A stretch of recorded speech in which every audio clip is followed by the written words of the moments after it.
I do have that on. I do have that on my computer too. Oh, okay. You got it on CD? Oh, do you have Wi-Fi here? Yeah. Okay. Let me, later on I'll get on the website and see what I got. Oh boy. Already. About you. Well, look at it raining, I'll tell you that. Oh yeah, well that's what they were saying. It's going to rain all day and it's going to rain hard. Whew.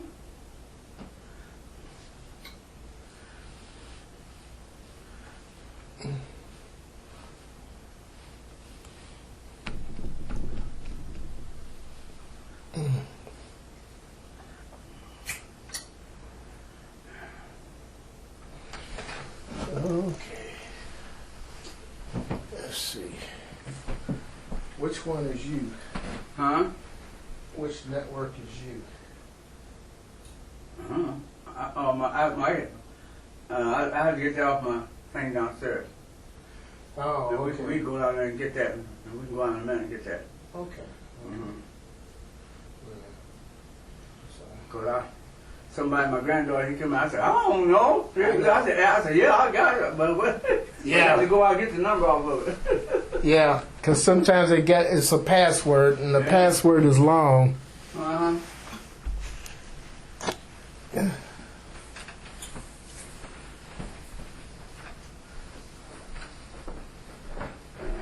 But here's a question for you. You graduated addicts in what, 40, Well, actually, I was 45? supposed to come out in 45, but what happened when it's time to graduate, Mr. Brown, the music teacher, all the drummers were leaving, and he asked me to post this so I could train the other new drummers coming in. So I Not did. Russell Brown, was it? Russell Brown, yeah. So again, he was my band teacher. Yeah, it sure was. Wow. And so I posted and ended up coming out in 46. 46, Uh-huh. okay. So you were in high school then almost the entire time during the war. Because Pearl Harbor was in 41, right? Yeah, but and I went in service as soon as I got out of service at the end of World War II. Wow. So I've been in twice. Yeah. Mhm. Okay, I'm going to have to ask you about that Come on, then. I'll go to you get a closer look at that. Oh, hold on, let me grab my glasses.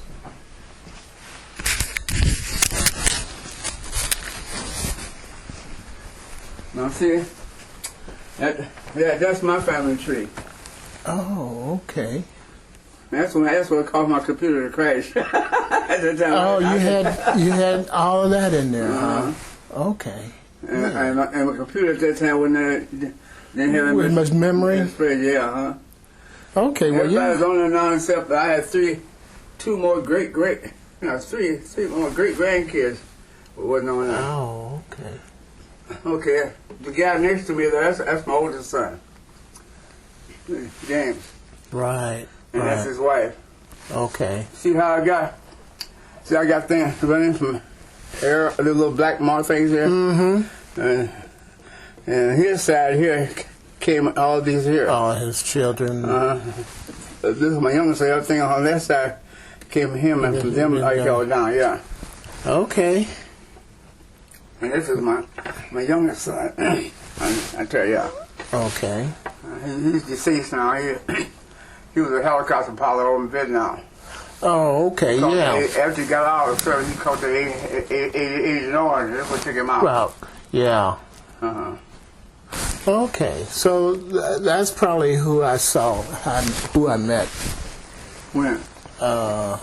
At that thing? At that, No, yeah. you met my brother. Oh, your brother. Yeah. Okay. He's not on there. Okay. Now this is my granddaughter right there. She's the one that try to look after me now. Yeah, well, yeah. That's all I could do is try, because I know you always going this, that, and the other. You know, she's that big scandal that's been having the IPS with a white All of them, they got rid of him. Yeah, yeah. I see that was a political thing, and anybody that was close to white, they got rid of them. They got chopped. Yeah. She was the principal at School 43, and white brought over to School 42 principal. Oh, okay. And when after that happened, they got rid of her. Also, yeah. She was in that scandal. Yeah, but what was so bad was I don't understand about it. If she's so bad, why would they call her back and give her a little teaching job below her grade? It don't make sense. Wow. And at the time, her husband had passed, and she really didn't have no other choice. It's so much in the work world in the last 10 years has been that way. Get rid of you, then bring you back for less money. Because then these other things I've been involved in too, little awards and things. Yeah, Indianapolis Jazz Hall of Fame, 2009. Then we got the key to the city. Okay, yeah. And then there's some more things that my wife and I have been involved in. By running this facility, I had a geyser in. See, that's a national award right there. Okay. The Cool Achiever Award. Let me go get my camera. I'll snap a picture of some of these.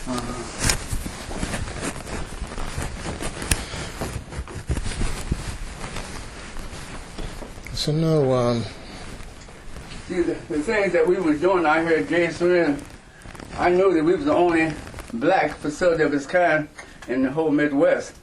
But I had a couple of professors out in Texas said they did a research and all the different things we were doing. There was a whole lot of different agencies doing some of those things, but there were no blacks that doing all those things we were doing. Yeah. But they said we were the only one at the time. Oh, okay. That was 2011 then that thing was. I got it.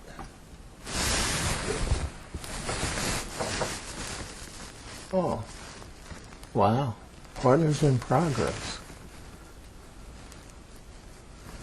Oh, okay. That's your email is JSIRN. Yeah. Okay, now that makes sense. Yeah. That's the one. That's the national one right there. This one that says Civic. Okay. Oh, is that like 86? Was that like related to Black Expo or something? No. That was the first year they had that, and the second year, it was people all over the United States, but that was about America. What they did to 5 different categories: education, arts, and civic, and something that was for business. Anyway, in the civic category, my wife won the first place in the civic category. Yeah. Wow. The second year of Blackburn. Yeah, Cleo Blackburn. Was it Cleo Blackburn? No, it's what's the name? The one, the architect. It's right now, Theo. Yeah. But he won the Cool Achiever Award the second year. The second year. Okay. Well, you're in good company then. Yeah. Wow. Man. Yeah, because, good night. Joyce was saying, like, we moved back to Indianapolis in 76. Yeah. And, I guess growing up, she didn't know that much about you or anything like that until she was like way an adult. And I said, yeah, I've been doing a lot of great things over the years. I don't know all that now. I don't know about it. And it ain't been almighty, man. Yeah, well, yeah. I hear you. I got a thing I was saying about, I tell people about, I you hear me say, I this, I that, you know. Yeah. And I tell people, I ain't about nothing. But see, I say, ain't no I in Jesus' name, there's an us in his name. Yeah. There's an us in his name. There's an us in there. And in his name Thank alone, God. man. Yeah, I hear you. Huh. Well, heck, let me get started. Okay, all right. Well, here, let me let you, I'm going to give you these and you can look over them, and Okay. I'm just going to hit back and forth. Okay. And some of the things, I've really just gleaned just from being here. Okay. Because the first question is, so like, what went into your decision to move this far away from where you grew up? I'll tell you that. That's another one of those miracle things. Oh. I can explain to you about that one, because it's a little long story. Oh, okay. But we had you guys got a family retreats and things. Mm-hmm. Well, we had one, and matter of fact, I was one of the founders of the Focus. And we also had a chapter in Louisville, one in Atlanta, Georgia, one in Kokomo, Anderson. And each chapter we had a president that was in charge of it. And the chapter here in Nashville, a guy named Merle Laswell, I don't know if you know him, a trumpet player. The Laswell family, you heard of the Laswell family? No. Anyway, okay. It's going back a while. Well, yeah, but that ain't that long ago. But anyway, Merle was the president after the chapter. And I guess I was over all the chapters, period, because then 4 of us started and everything. Mm-hmm. So anyway, in the paper, local paper, there was they've been saying we ought to buy a piece of land so we can have our own family reunion, Oh.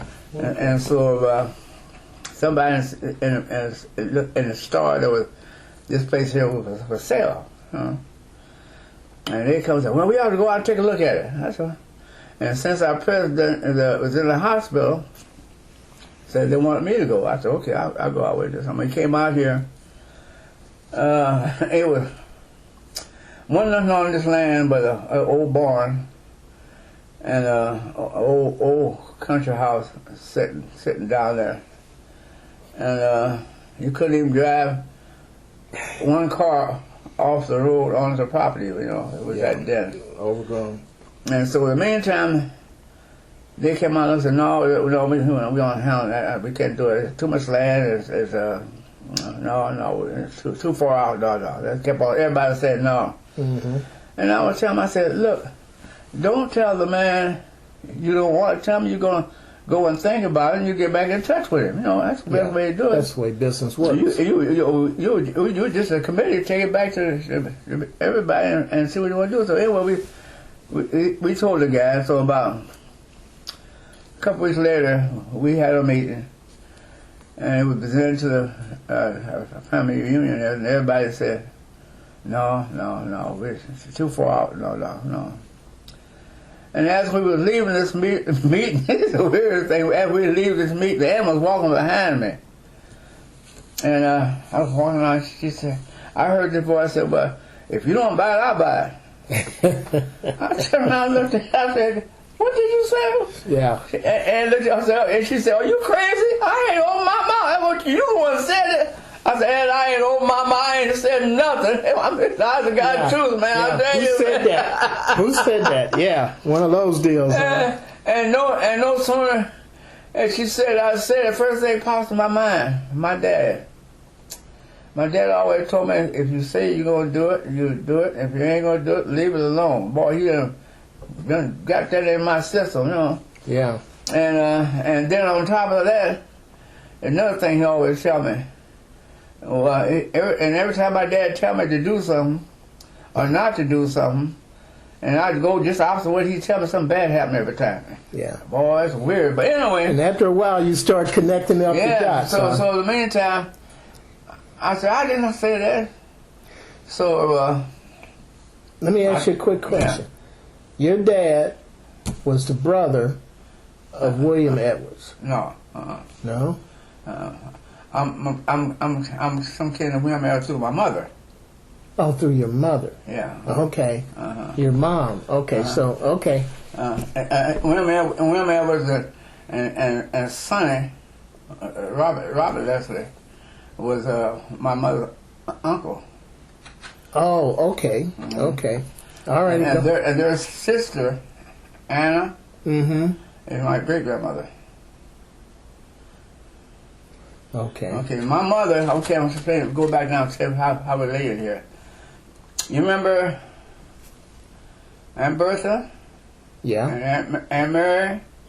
And there was another one that lived in Chicago, the youngest one named Maddie. Okay, they had a sister. And for the life, and I don't know why, I remember that name, and I don't remember my grandmother's name. I can't remember her name, but she died at childbirth of my mother. Okay. Yeah, I remember we were talking about that one other time. Okay. So yeah, that's you're related through your mother to the Edwards family. Edwards okay. family, yeah. Okay. But go back to what your pop was telling you. Yeah. So the meantime, after I heard her say, she said, I said it. I said, oh man, how you gonna do that? But at that time, during that time, I had a hotel at that time, and my wife was working at Fort Harrison. Okay. And Fort Harrison had a credit union out there. Yeah. So I went out Fort Harrison credit union, and the guy was a manager. Name was Bob Woodhouse. He was a manager at the time. I said, and I used to work here a long time ago. You know. Okay. Yeah. But Bob said. I said, Bob, I want to come and see about getting into a mortgage of some undeveloped land. And he said, he looked at me like he said, you know what? This is not no mortgage institution. This is a credit union. Yeah. You want to buy a TV? Come see me. Well, after I got through talking to him, he said, well, I'll tell you what, I'll let you know. He said, in a couple weeks, I'll get back with you, and I'll take you for the boys, see what they're saying. 2 weeks kind of come, he never did call me back, you know. And I said, what's going on, man? So one of those. So I eventually, after 2 more weeks, a little bit, I found he was out, had to be out of town. But when he came back in town, I went back to I said, what happened before he called me? He said, oh, man, I forgot. I didn't get a chance to get around to it, but I said, I'll call you now. I'm on the job now. I'll get taken care of. Back to you, yeah. So in 2 weeks' time, he called me this time. He called me and he said, started shaking, and he said, you know what, we went out so take a look at the place and everything, and he said, you know, this is not no mortgage. I said, man, I know that, man. You call me down and tell me that. I know that. So he said, what we decided to do, we're going to, now this is back in 1966 now. Mm-hmm. No, 1966. He said, we decided we're going to go with it. We're going to give you no down payment and what's that? A balloon payment? No down payment. No down payment, 5 years to pay it off. Oh, okay. And I had a corporation at the time, so my corporation would buy it. Okay. So after I walked out of the office, it dawned on me. I jumped up, clickboard. I said, what? 5 years? 5 years? And I demanded about it, no down payment, because back in those days, you didn't heard nothing like no down payment, you know? Right. Always 60-40 type back in those days. Yeah. So I said, yo, man, we in good shape. So I went and bought it. And that was the reason why I bought it. But coming out, you asked me about how to come out here.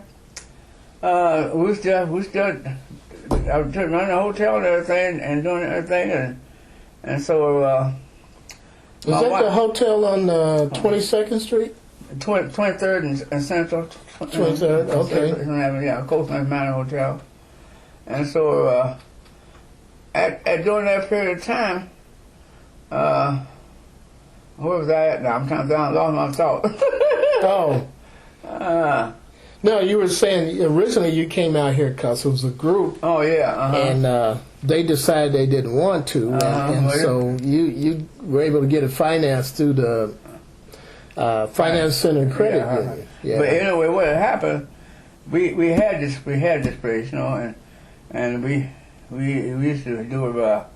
Old house was there. I gutted that house out, and man starts selling a little beer out here, man. And a whole lot of guys was selling sports. Cause I had a hotel at the time. So a whole lot of guys I know were sportsmen. You know, they like to go out west and hunt and everything. Exactly. So I turned into a sportsman club. Oh, okay. And I'm having a rifle range out here, man. They come out here on weekends and shoot, man. I serve sandwiches, man, and beer, you know. And this went on, you know. I said, okay. But in the meantime,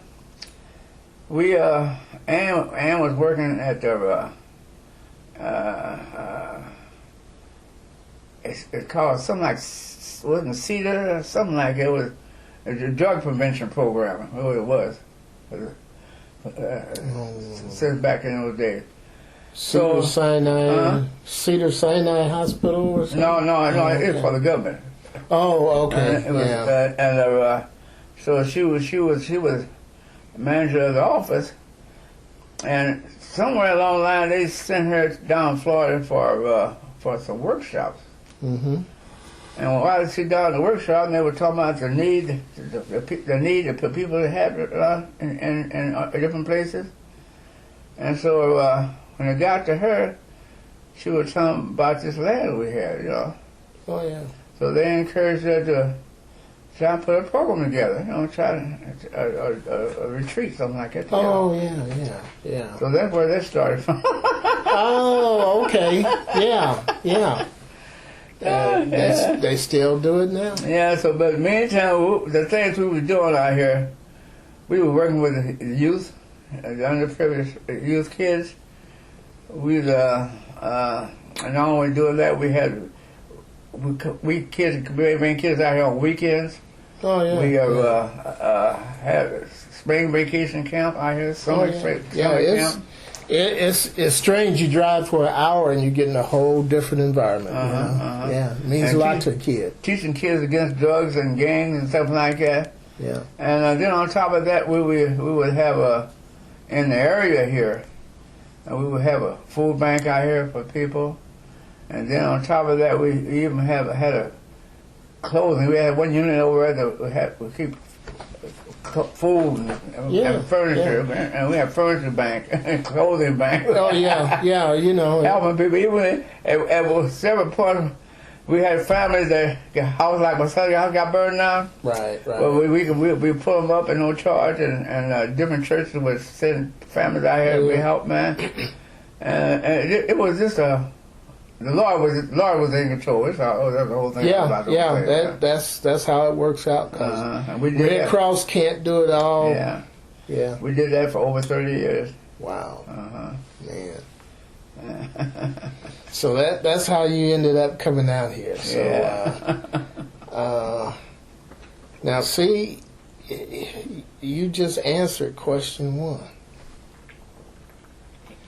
It was a long answer, wasn't it? Well, no, you see like on this one it might be like 30 questions. That's 3 or 4 hours. So like to do this would be a full day, but we're gonna go back and forth. All right. Would you care to talk about growing up during segregation? Yeah. Okay. I have no problem with that. Well. On this, I may be recording you and I may not. Okay. I don't know. See, it's got the red light on there. Okay, no problem. I have no problem with that. Okay. All right. I sound like a geeky sometimes. No.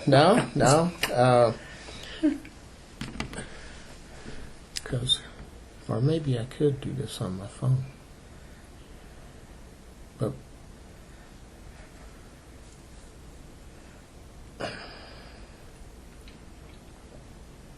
see, I did have a recorder on my phone, but it was messing up, so I took it off. And she says, "Oh, there's one already on there." But I think I think that's working. But, yeah, you know, segregation impacts everybody, and you're old enough to have encountered it, so care to jump in on there on that? Well, as far as my growing up, I didn't run into very much of the in segregation because I was raised and born on the south side of Indianapolis, and the name of the street was Lockwood Street. That was right off of near Shelby and Minnesota, that area. Wappler Street? Lockwood. Oh, Lockwood. Okay. It's not there now because the highway 465 took it out. Oh, okay. Near Shelby in Minnesota, huh? Yeah.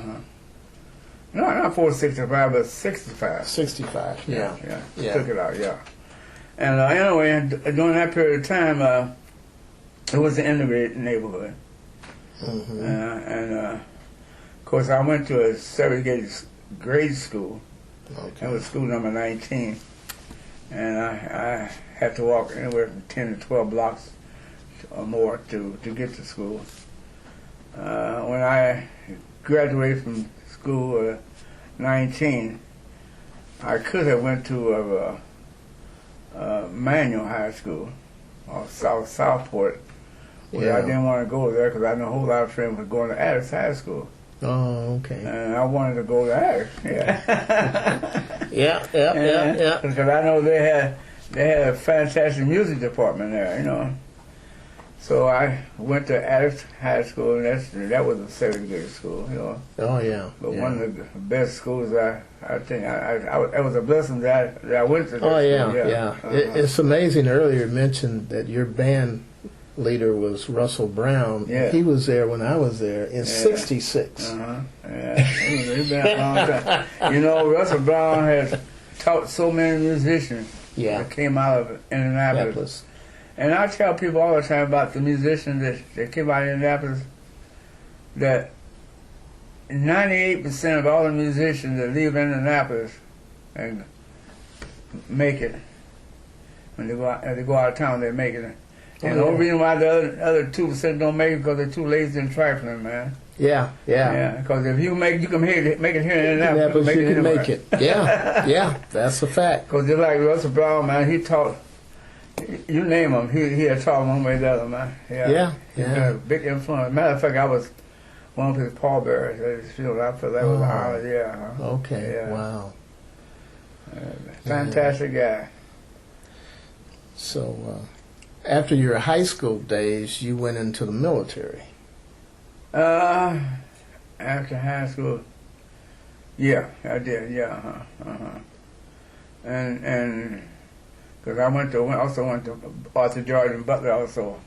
But that was after I got out of service, yeah. Oh, okay,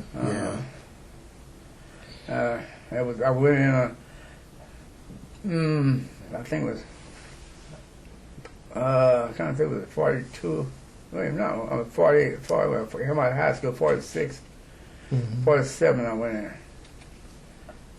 And stayed a short time.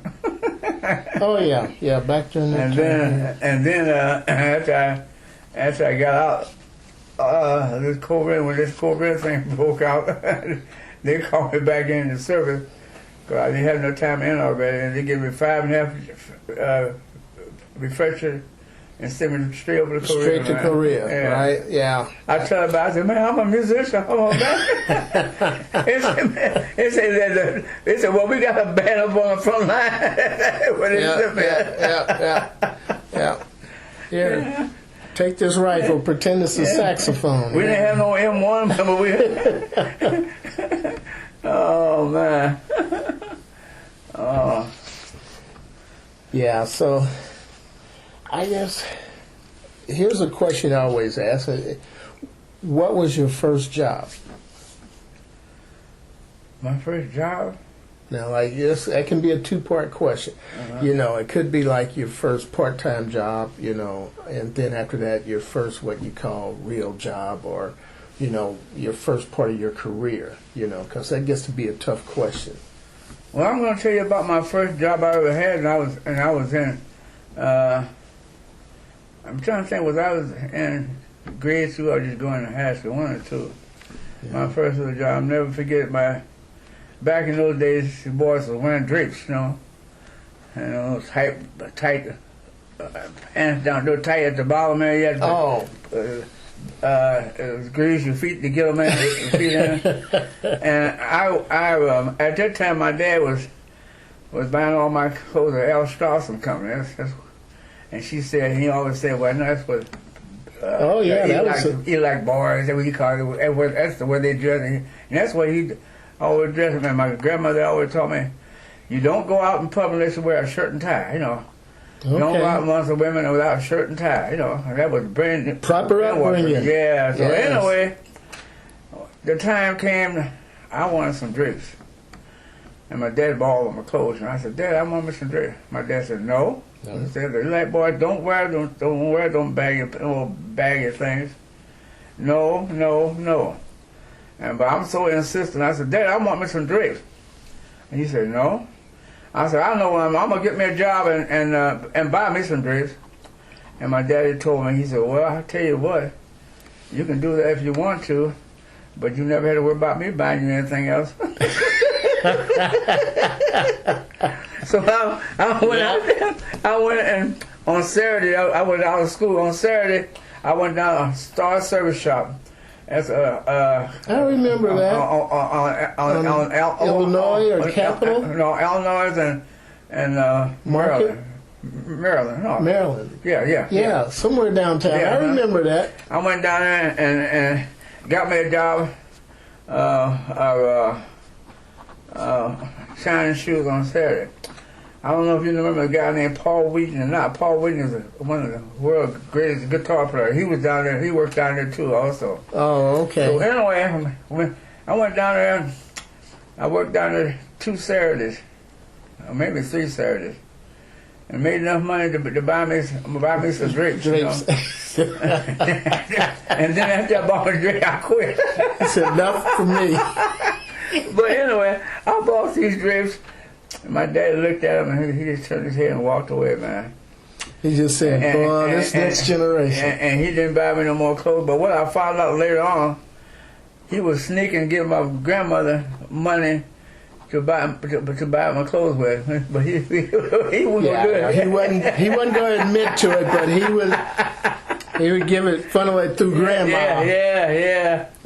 That's my first that's a job. dad for you. Yeah, that's a job I'll never forget. I will never forget that job, man. So you made it a whole 2 weeks, huh?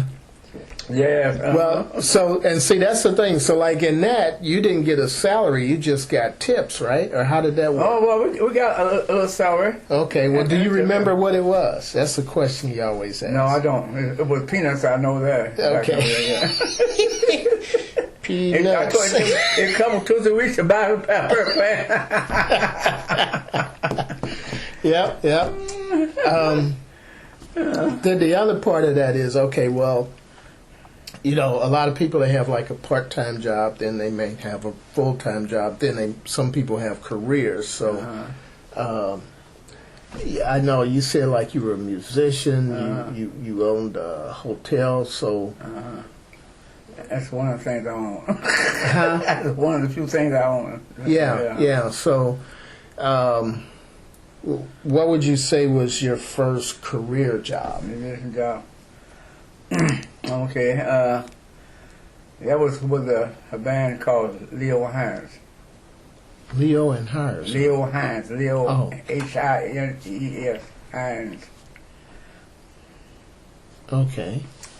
At first I was called a band boy, you know.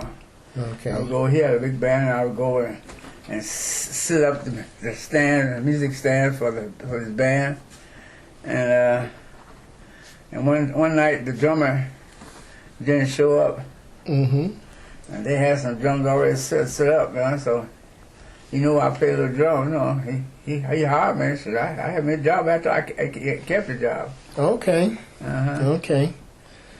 And that was my first job. But when he left and moved down south, and he turned the band over to a guy named Billy Storms. Okay. He's from here also, WS114327. Then I stayed with that band when WS114327. I was with WS114327 when he had that band. Okay. And then I think as far as musicians around, I don't think there's not a musician around that I haven't played with or been on played with them or been on a stand with them. The only musician I know that I haven't ever played with or been on a stand was J.J. Johnson.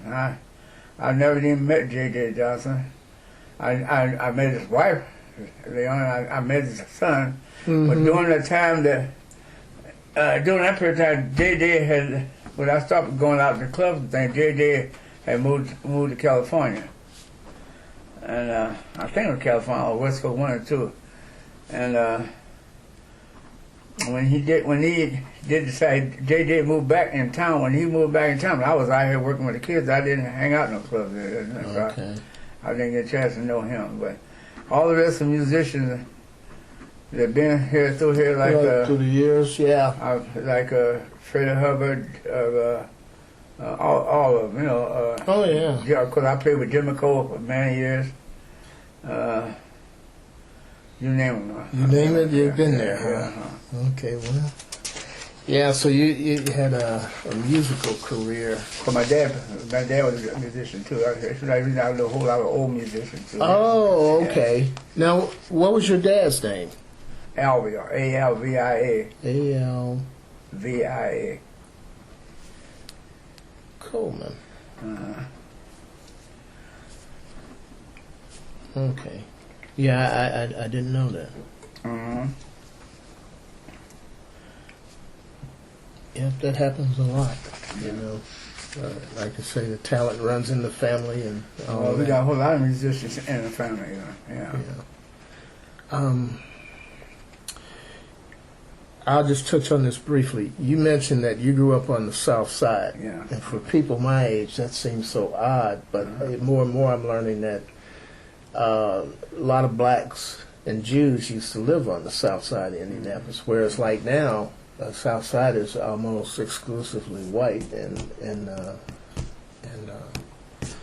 I don't know, I guess you could say Asian.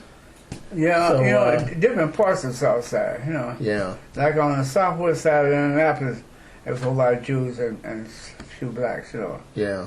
But then farther south, like, not farther south, but southeast, Toward the east. there's a place called Norwood, Lovetown, and Keystone area down there. But I Yeah. didn't live in that particular. I lived, Almost like where the dome is now. I mean, not the dome, but the stadium.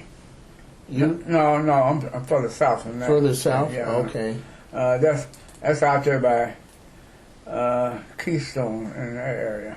Okay. But I live on the south side on Locker Street, which is near Garfield Park on Shelby Street. Oh, okay. That area. Okay. That's why I Okay. said it was a mixed neighborhood. Matter of fact, the house was just burned down. That was in the same area. Yeah, okay. Please, I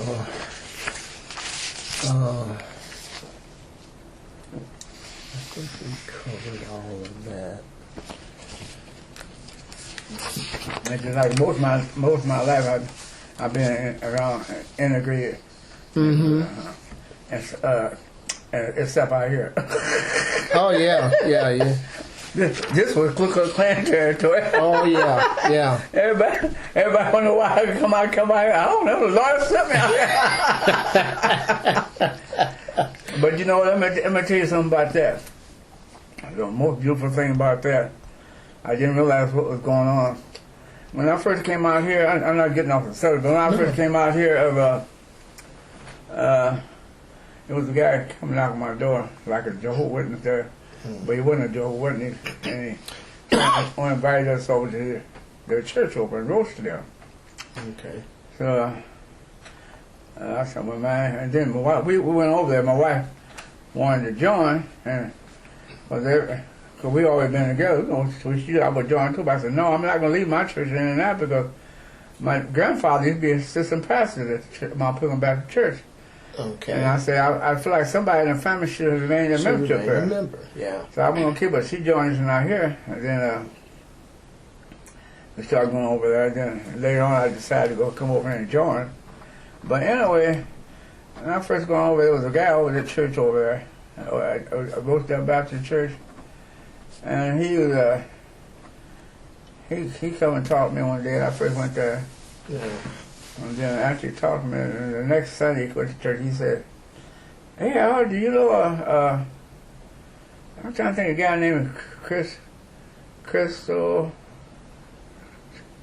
I forgot the guy now. Oh, I know he was a friend of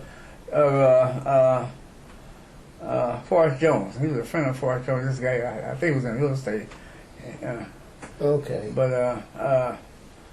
But I knew of him. I said, I know of him, but I don't know him personally. You know, I know of him, but I don't know him personally. Mm-hmm. The following, he came back to church and said, "How had you checked out?" And I lost it. I said, "What you mean you had me checked out? Had me checked out for what, man?" I just lost it. He said, "Well, I went to ask this guy." He said, "About you." I said, "Anything you want to know about me, ask me. You don't come and ask somebody about me." And I don't know what the guy told me. The guy must have told me something good about me. I know, you know. Yeah, he's legit. Yeah. And I think he's one thing. I think he told me, because I think the way he'd been talking to me, that it was that the fact that he said I knew everybody in town. You know. Mm-hmm. Yeah, everybody know him. One of them type of things. So anyway, he came to talk to me. He said, "Man, you know what? He had a business over there on the corner of 36 and 231 down there. And on the corner, he owned that whole corner. And on the corner, he was selling little trailers. One unit he had sell all kind of toys and stuff like that. They would sell blue jeans and shirts and things. So a little bit of everything on that corner. Yeah. Lights, trailers, and everything. So many times, he always tried to tell me, say, "Man, you know what? We can, you know what? Why don't you we can do some business? You know, I can put you up at the Union Station down there, and set up a channel, and you can set up a shop there." And the Indianapolis Union Station. Yeah. Okay. And I could you get all your stuff for me, but I can set you up with no problem, you know. Get you in business. I said, "No, man, I come out to run this. I ain't got time for that, man. No." Yeah. But anyway, every Sunday, I'll go to church over here. We'll take me and my wife out to dinner. I bet I've been in a restaurant and 50-mile radius. Every restaurant in 50-mile radius here. Oh yeah, yeah. Every Sunday, I couldn't even pay the tips. So, and I didn't. This went on for years.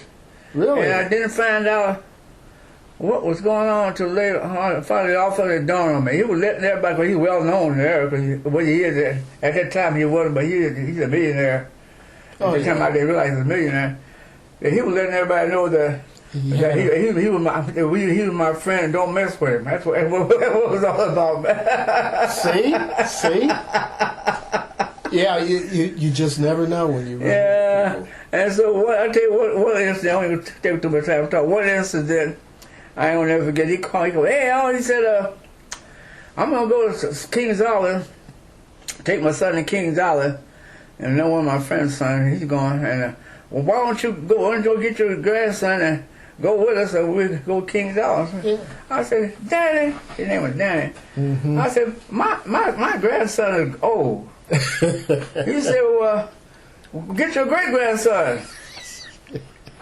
And I don't mind no. Then he said the magic word. He said, "That's a good chance, y'all get a chance to bond, you know." Well, that makes sense. So I called my granddaughter. I said, her oldest son, I said, "I want to pick him on and take him to Kings Island with me." Okay, so anyway, he came, and next morning, I went and picked my great grandson up.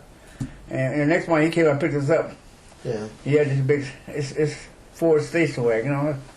And I was on the way there. I was complimenting about this station wagon. I said, "Let's take a show right now, because during that period of time, my air conditioner on my car had went out or something, you know." Mm-hmm. Tell me how nice it was. We went there, and the man, he wouldn't let me buy nothing. He spurred the whole ball of wax then. Then when we got back home the next morning, he called me.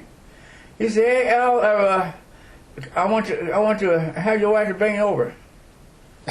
And I got offended again. What you mean? I know how to drive. I know my wife to bring me over.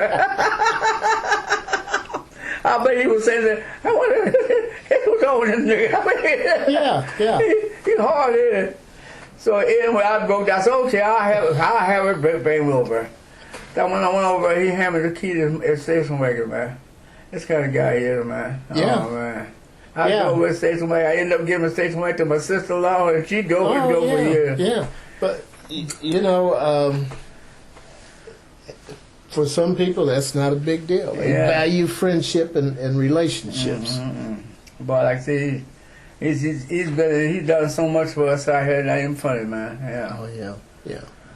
That's well, in a lot of places in country, people like that, they feel like that's their duty to do that. So. Yeah, if they do, I feel appreciate it. Oh, yeah. I'm sorry to make that start running off at the mouth, man. Okay, well, I'll ask you this question. If you could spend a day with any famous person in the world, who would it be, and what would you do with that day? Famous person? You've already spent the day with a millionaire, so. I don't know. Yeah, that's one of those tough questions, you know. My guess would be that you want to spend it with Louis Armstrong or something like that. Well, I just spent a famous day with a famous person just a couple weeks ago. Oh, who was that? It was a group I used to play with called Three Souls. Three Souls, okay. Anyway, the bass player, his wife, he's passed now, and he came down at Gilbert's funeral. She came down for the funeral. Anyway, and like I said, I'm asking you a question. I don't know. I don't know, but I was just telling you this here. But anyway, she came down because Gloria, I just was saying to my sister, we've been together over 50 years, man. And we went all over, like that thing right there. And we went all over the country, over in Africa and everywhere, man. Wow. And so, but anyway, we'll tell you about it. They're famous. Reason I mentioned her name because they got a book out of the top 50 black women in the country. She's in that book, the top 50. She used to be she was the vice president at Clark College. She left there and went president of Bennett College for years. You ever heard of well, of course she's the first black woman president of the National Girl Scout. What else she done? Yeah. Have you heard of out west? There's a hotel chain called Lowe's. Lowe's out west. Anyway, it's a family of Jews that own that. They also used to own ABC also. That family there, ABC Radio. Oh, okay. They sold that. But anyway, they got their board is constituted of all Jews. There's one white guy. And Gloria's on their board also. On their board, wow. She's on a whole lot of different boards. Yeah, well, that is impressive, you know. Well, just being president of Bennett College, you know, that's impressive. But like I said, famous, I don't know. Well, I'll tell you, we've covered a lot.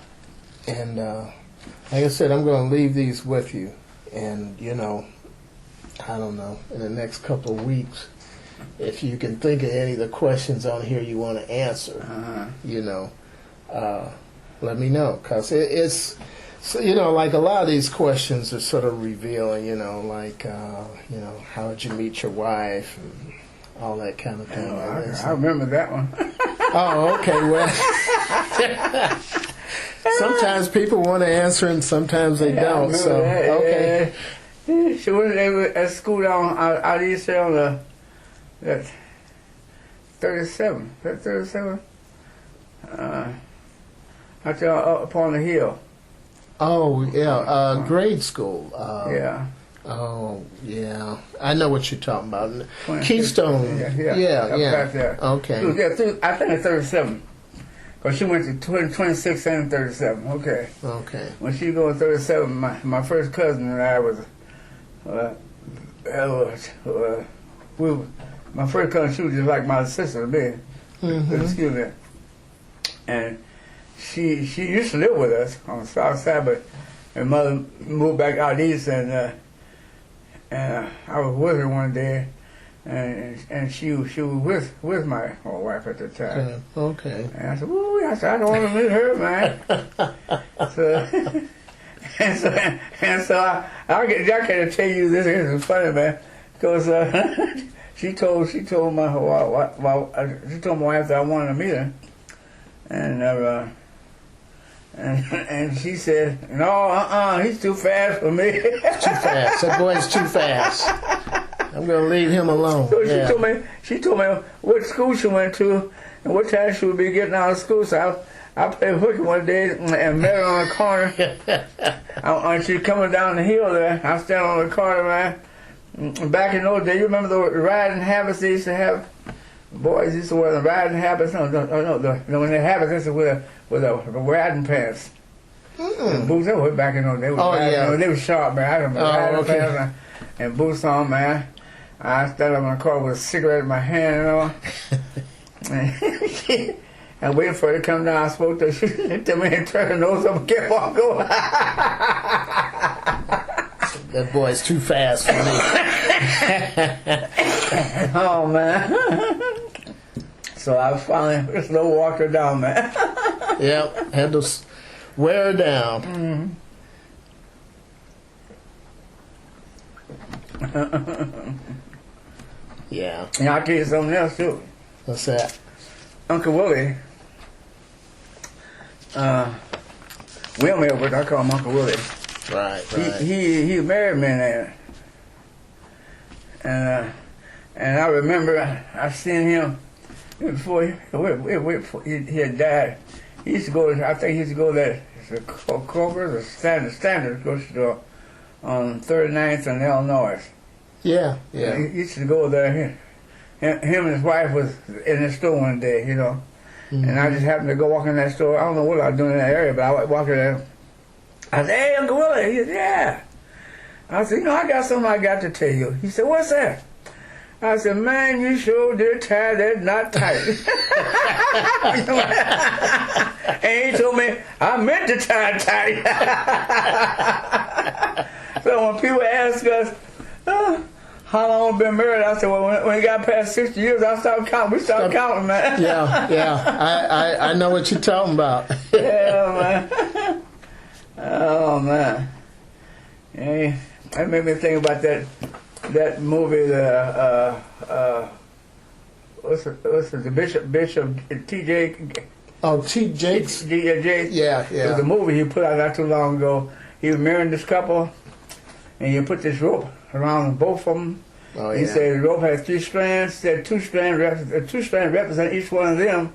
Then the 3rd strand was God. He said, as long as you got this rope around, the strand will never be broke. You know. Mm-hmm.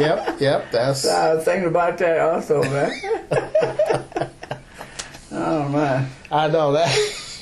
That's why I said some of these questions, you'll have to read them and think about them, and maybe drop me an email. But like you said when we first came here, you're blessed, and you just sit back and you think about everything that's happened. Well, I'm gonna tell you something else that's really been haunting me now, and that's the fact that my wife was one to write this book on. And she already named it Walking by Faith. Mm-hmm. And matter of fact, she started the first chapter already, Yeah. And I made her a promise that I was going to finish it for her. And she's been dead 2 years now, and I've been dragging my feet, man. And it's a weird thing about that. And that's what rainy days are for. No, you know what? I'll tell you what happened one time, and the Lord let me know that here's what I'm supposed to do. My computer this is another time a computer crashed on me. Mm. And there's a guy, he was from Germany. He's an old geek living in Greencastle. He came over to check my computer. He said, man, you need another computer, he said, but I can save some of your stuff on there, but you still need another computer. Yeah. So he went with me to pick out a computer. So I picked out the computer. And then he wanted to take it home. I said, no, you want to take my computer home? Why? He said, but I want to make sure you got everything you need. So I said, okay, go ahead and take it home. So when he brought it back, I started using it and using it. And I don't know how many years later, after he brought it back, I have to go on my computer and find out I have one of them programs on here that all you got to do is talk to it and it types it out. Yeah. Oh, yeah. Yeah. He had put on there. I never knew it was on there. Yeah, I forget what they call it, dragon or something. He had to give me a bag with some stuff in it. And earphone and everything. And I just threw it on the corner somewhere, man. Yeah. And I still haven't used it yet. So the Lord let me know, man. I got everything I need right there, man. Yeah, there's no barriers in front of you. Yeah. Because there's been nothing but miracles out here, man. Miracles after miracles. Yeah, shoot.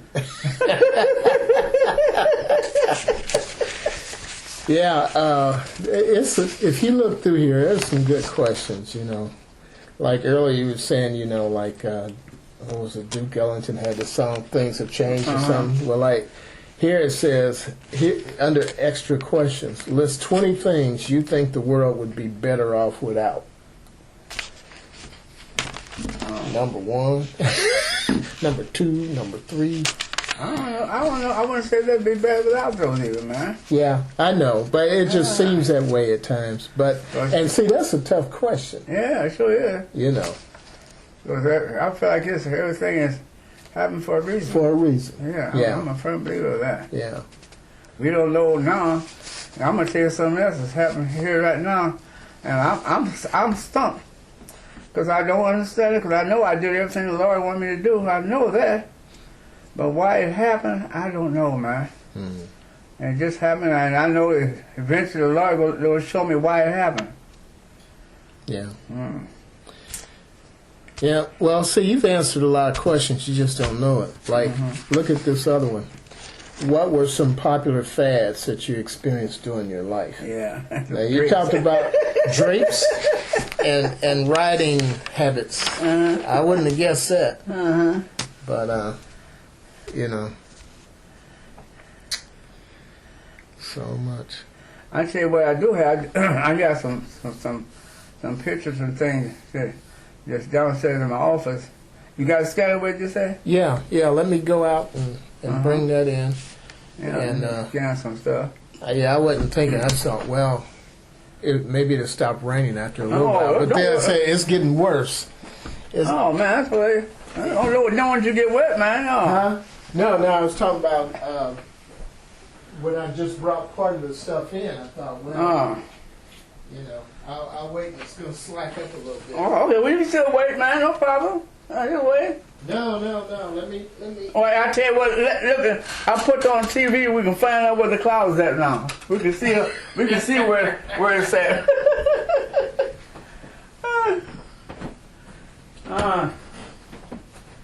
Because I listened to the weather, but I forget I'm about an hour west of where they were telling me about.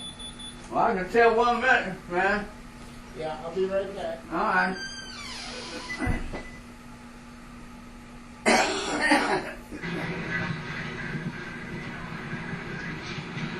40 minutes and knock out the camera. Does it? Can you see something?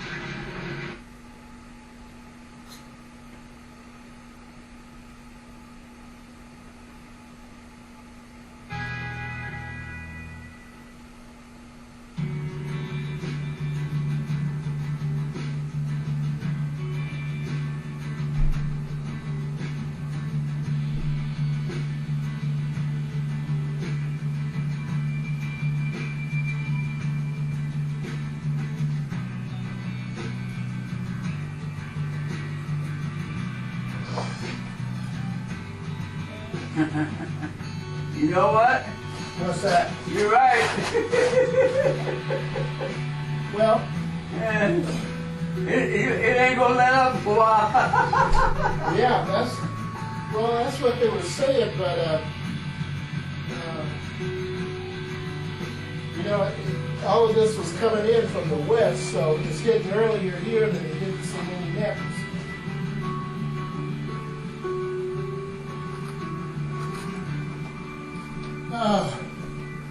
Now, where do you want me to set this scanner up? Okay, look here. You can see what the weather's going to do here? Coming through to the... Yes. You host the holidays. Down in Indianapolis, down there. Plan for Yeah. West of that, man, a number of clouds coming in. Right. new aisle hop Yeah. or window You're right about that. Yeah, and Mix things up. let's see. Do you warm up by the fire? Yeah, it's only like 1 o'clock now, right? Bake it. See, they were talking about that coming in about 3. It's coming too. Yeah, so Already here. Let's do it. it's probably, it'll make it. Yeah. So where should we set up? I'm you want to scan something? Ooh. That kind of heavy? No, I mean, you know, if I got to move it up or down, don't make no difference. Oh, I know. I tell you what we do. Make it easier. Well, it'd probably be easier if I take it where I'm the... going to take it down here. the stuff where is. all the stuff is at. Yeah, that's what I was going to say. So, I'm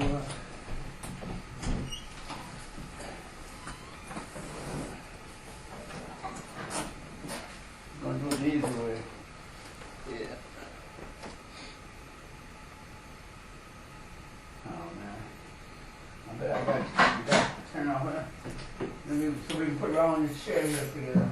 Oh, okay.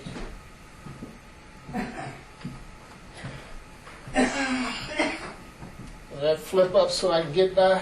Oh, yeah. Oh, you want to carry? Yeah. Oh, yeah. I'm going to put it on this to bring it down. Oh, no. It's bulky. It's not that heavy. Okay. Ah,